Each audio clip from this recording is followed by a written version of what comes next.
Hey guys, this is Tyler Britt, your Instructional Technology Coordinator with another edition of Snack Pack, Rapid Fire PD.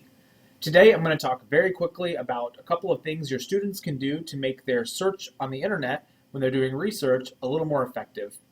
For instance, I know in second grade we have students who do reports on fruits and vegetables. Now, if I am just a second grade student or any age student that's not very skilled at searching, I might go to google.com, type in apple, and start my research on the fruit apple. You and I know as adults that that's a pretty broad term, and when I get that, I'm actually most likely going to get results for the company Apple, the computer company Apple, and maybe a lot of articles, news articles, and things like that that come to the top. It's not really what I want. So one of the things I'm going to recommend is that you teach your kids to be really specific about their search keywords. So if I do apple fruit, for instance, I'm much more likely to get something closer to what I'm looking for. I'm going to go a step further, though, dig a little bit deeper into what we would call digital literacy. When I use a search engine like Google, I can actually use something called a site operator, or a search operator, excuse me. When I use a search operator, I can restrict the results I get back so that I get them from a certain source versus another certain source. For instance, I'm going to type the search operator site colon, then I'm going to add .gov.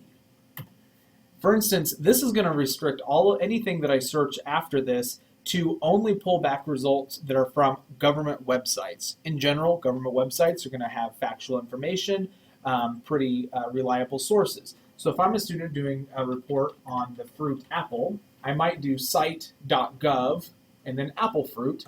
When I hit enter, you'll notice I get choose my plate right away. So obviously that's the government healthy foods website. I've got the USDA here, USDA. I've got maybe some things from some state level websites. And in general, I'm going to have some pretty good, solid, reliable information. I can go a step further and refine those results even more if I just use some of my search tools here. When I hit search tools, I can come over to the middle, and instead of displaying all results, I can actually display results by reading level. Now, when I say reading level, I'm talking very broad, generalized terms here.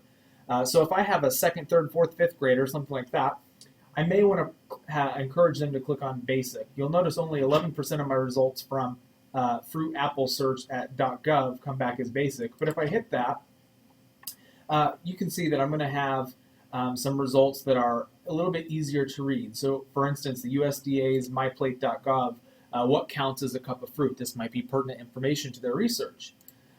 Likewise, I can do any domain here with the site. So if I do site.edu, obviously I'll get things back from colleges and universities, any place with the edu, but I also get things back from university extension centers, which are oftentimes written for audiences more like an elementary, middle school reading level, might be more beneficial. Again, I can go back to my search tools, and instead of displaying all results, I can click by reading level. You'll see here that at the edu domain, I have slightly more results than I did at the .gov domain. So just a couple of quick ways that you can actually have your students get better results with their research. I hope you find this information helpful, and until next time, onward we go.